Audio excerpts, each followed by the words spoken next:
আমি দিনের ঠিকানা। আব্বাজান, তোমার লাগে এই যে গরুর গোস্ত ভুনা করে নিয়ে আইছি। কিরে, তোরা কি মদ খাইতেছস নি? আরে ওই বিদেশ থেকে অ্যালকোহল নিয়েছি না, ওটা খাইতেছি। মানে 13 পদের শরবত, মানে ফলের জুস দিয়ে যেটা বানাইছি ওইটা খাইতেছি। ও অ্যালকোহল, খাও খাও বেশি করে খাও। মাগার মদ কইলাম ছুইবা না। কি কোন চাচি, এটা আমাদের মনে হয় আমরা মদ খাই। মাংসটা লে না, লে।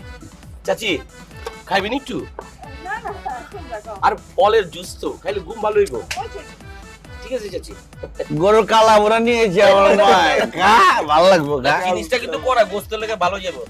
একটা আমার জিনিস একটু আছে- অল্প দোস্ত, আমি মনে করছিলাম তুই বিদেশ থেকে ফাঁকা আছিস, ফাঁকা।